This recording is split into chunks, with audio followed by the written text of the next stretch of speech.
The emergency klaxon pierced through FIFA's Swiss headquarters at 3:47 a.m., its wailing cry echoing off the pristine marble walls. Security guards sprinted through corridors lined with football memorabilia, their boots thundering against polished floors as red emergency lights bathed everything in an ominous glow. "Sir, the vault has been breached," gasped Heinrich, the head of security, as he burst into President Gianni Infantino's office. His face was pale, sweat beading on his forehead despite the cool alpine morning. Infantino's coffee cup shattered against the floor. "Which vault? Please tell me it's not the Golden Boot vault, sir. It's gone." The legendary Golden Boot, FIFA's most prized possession, had vanished without a trace. Not the trophies given to World Cup top scorers, but the Golden Boot, the mythical artifact crafted from pure gold mined from every continent, blessed by football legends, and said to grant its wearer supernatural abilities on the pitch. It had been FIFA's most closely guarded secret for decades. Within hours, encrypted messages pinged onto phones thousands of miles apart.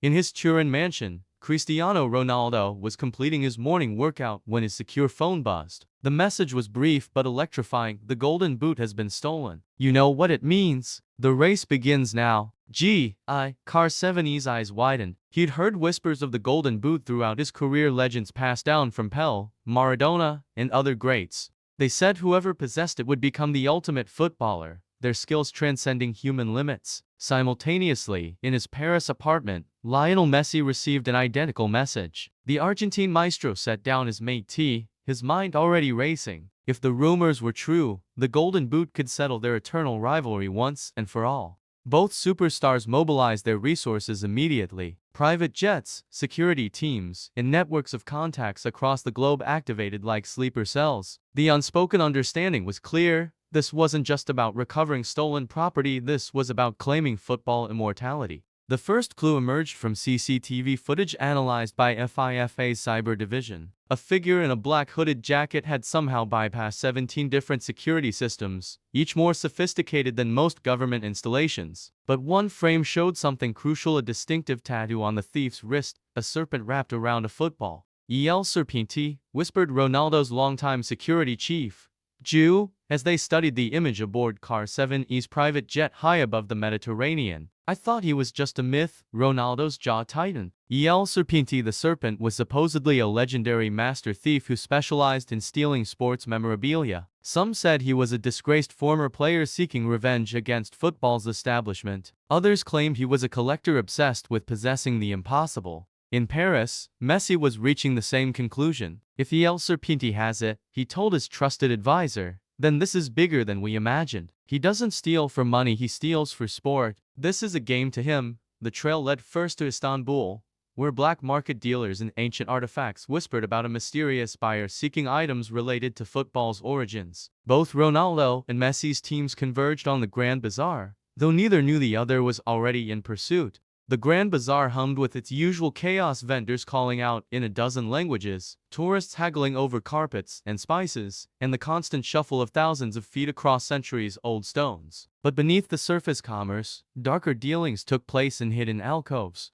Ronaldo, disguised in a simple black cap and jacket, navigated the maze-like passages with Jew beside him. They'd arranged to meet Kamal, a dealer who claimed to have information about El Serpente's activities. 3 stalls away, Messi moved through the same labyrinth, his shorter stature helping him blend into the crowd. His contact was Ida, a former antiquities smuggler who'd gone legitimate but still maintained connections to the underworld. "The serpent came through here 2 nights ago," Kamal whispered to Ronaldo in a shadowy corner shop filled with Ottoman relics. He was asking about the original football, the one used in the first official match in 1863. Said he needed it to complete the circle. Messi was receiving similar intelligence from Ida. "He's not just collecting, Seer. He's building something."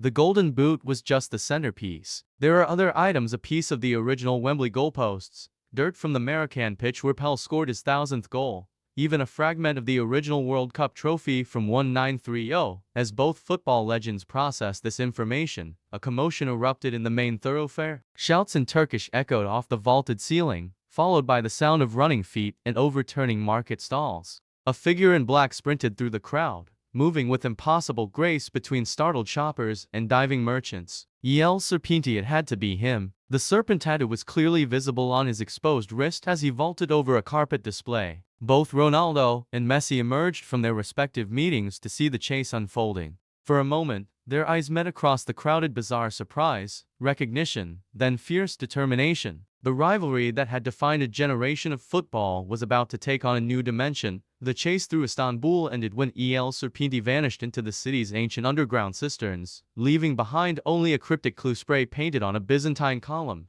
where Caesar's laurel crown meets the beautiful game. Rome. It had to be Rome. Both superstars' private jets raced across the Mediterranean, while their teams worked frantically to decode the message. The answer came from an unlikely source, a football historian at the University of Rome who specialized in the sport's connection to ancient civilizations. The Stadio dei Marmi, explained Professor Marcelli over a secure video call. Built by Mussolini in the 1930s, it's surrounded by 60 statues of athletes in classical Roman style. But there's one statue that's different, a footballer wearing what could be interpreted as a laurel crown. If your thief is obsessed with football history, that's where he'd go. The abandoned stadium sat like a forgotten temple on the outskirts of Rome, its marble statues standing sentinel in the moonlight. Ronaldo's team approached from the north, using military-grade night vision equipment and moving in perfect formation. From the south, Messi's group advanced with equal stealth, their Argentine special forces training evident in every calculated step.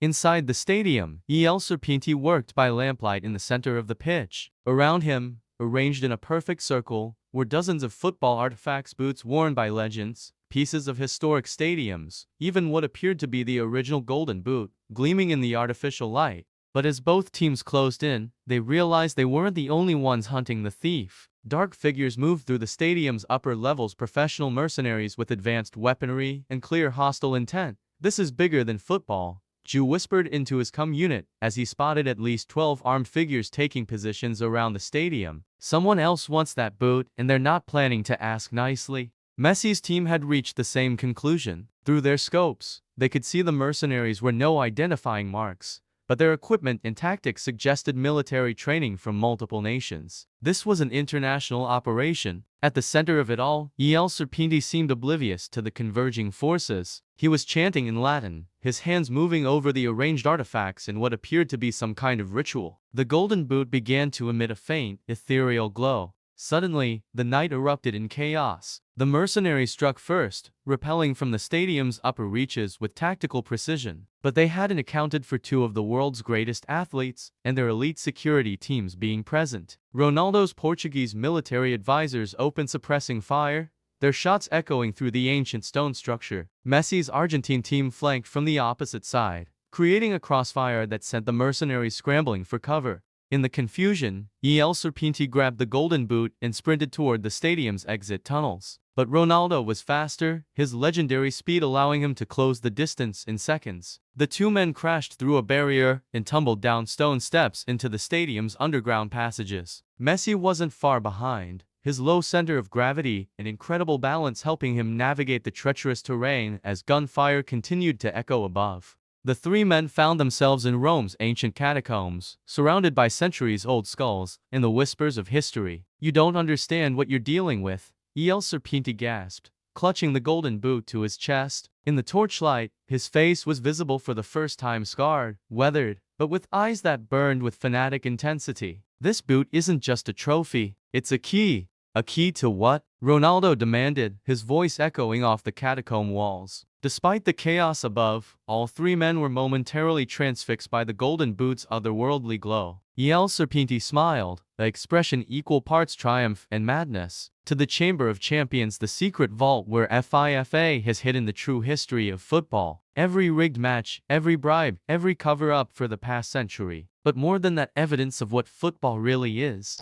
Messi stepped closer, his footballing instincts reading the thief's body language for any sign of deception. "You're insane, am I? Look at yourselves, two of the greatest players in history, abandoning everything to chase a mythical object. Why do you think that is? Why does football inspire such devotion, such passion? Because it's not just a game. It never was." The golden boot pulsed brighter, and strange images seemed to flicker in its golden surface. Ancient civilizations, mysterious rituals, crowds of people moving as one. For a moment, both superstars felt something they couldn't explain, a pull that went deeper than ambition or ego. Above them, the gunfight had intensified. Smoke was beginning to filter down into the catacombs, and the sound of approaching sirens suggested local authorities were responding to reports of gunfire at the historic site. The chamber is in England, E.L. Serpenti continued, his voice taking on an urgent tone, beneath the original FA headquarters. But it requires 3 keys: the golden boot, the original ball, and... He paused, studying both football legends. The presence of 2 players whose rivalry has defined an era. 2 players whose combined skill and passion can unlock what others have tried to hide for generations. Ronaldo and Messi exchanged glances. Despite their competitive history, both men possessed an intelligence that went far beyond football. They were being manipulated, but toward what end? The sound of boots on stone echoed from multiple directions. The mercenaries had found the entrance to the catacombs. The escape from Rome involved a high-speed chase through the Eternal City's narrow streets, a daring leap from the Tiber River Bridge, and a last-second extraction by helicopter. But somehow, the unlikely trio of Ronaldo, Messi, and E.L. Serpenti found themselves aboard a private jet bound for London, the golden boot secured in a specially designed case. "This is madness," Messi muttered, staring out at the Alps passing below. "We're chasing shadows based on the word of a thief who's probably insane."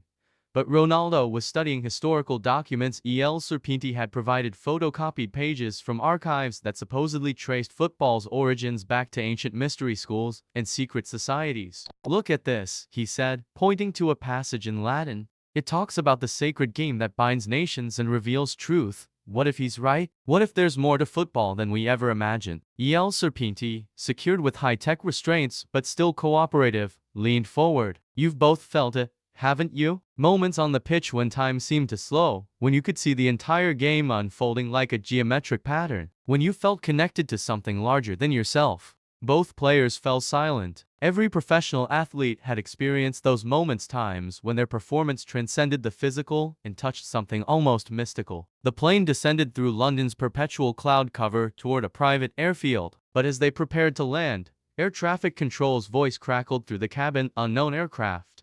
You are ordered to divert to RAF Northolt for customs inspection." Through the cockpit window, they could see military jets flanking their aircraft. The forces pursuing the golden boot had global reach and weren't giving up easily. The pilot, a former RAF ace, grinned at his passengers. "Gentlemen, I suggest you hold on. We're about to take an unscheduled detour." The abandoned London Underground station had been forgotten by most of the city above, but E.L. Serpenti led them through its tunnels with the confidence of someone who had mapped every inch. Emergency lighting cast eerie shadows on advertising posters from decades past, while the distant rumble of active trains reminded them that normal life continued just meters away. "The original Football Association headquarters were directly above us," E.L. Serpenti explained as they walked deeper into the tunnel system. "But the real power center was always down here, in what they called the Chamber of Champions."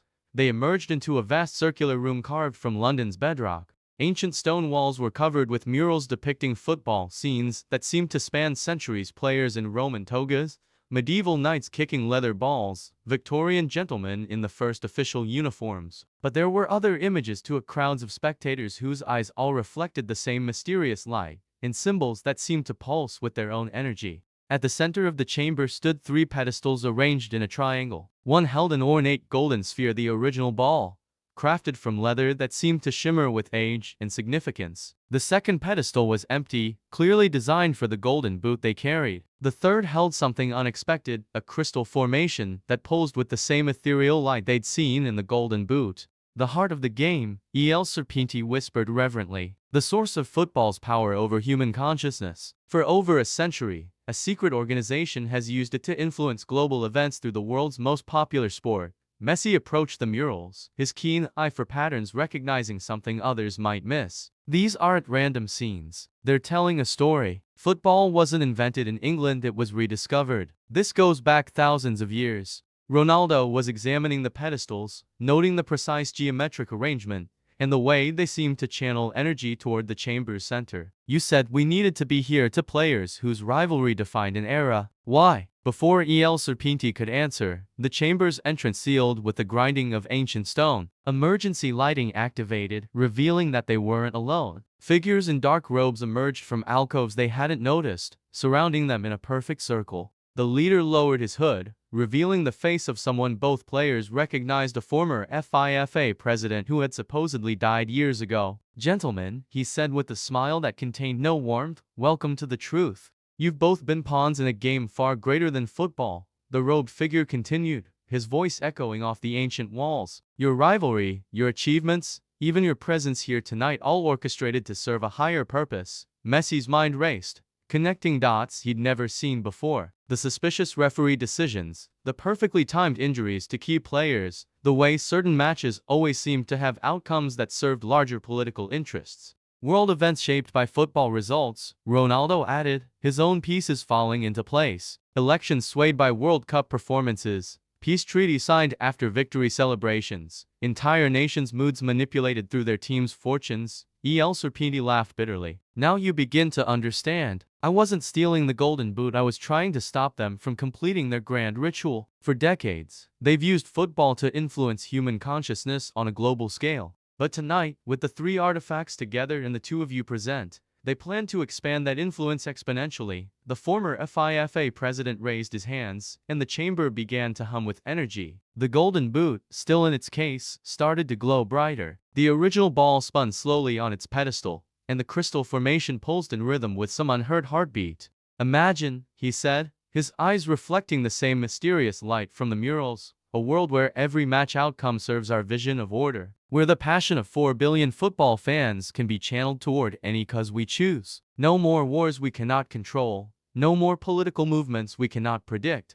But as the ritual began, something unexpected happened. The deep connection between Ronaldo and Messi, forged through years of competition, mutual respect, and shared excellence, created a resonance the conspirators hadn't anticipated. Instead of submitting to the chamber's influence, both players felt their own consciousness expanding. They could sense the web of manipulation that had surrounded football for generations. But they could also feel something else, the pure love of the game that existed in the hearts of millions of fans worldwide. They made one mistake, Messi whispered to Ronaldo as energy crackled around them. "They assumed we'd want power over the game, but all we ever wanted was to play it purely." What happened next would be debated in secret circles for years to come. Some claimed it was the natural result of placing two transcendent athletes at the focal point of mystical energies. Others insisted it was simply the power of pure intention overcoming corrupt purpose. The chamber erupted with light as Ronaldo and Messi simultaneously reached for the golden boot. But instead of fighting over it, they grasped it together. The artifact's response was instantaneous and overwhelming, a pulse of energy that shattered the ancient crystal formation and sent the robed figures sprawling.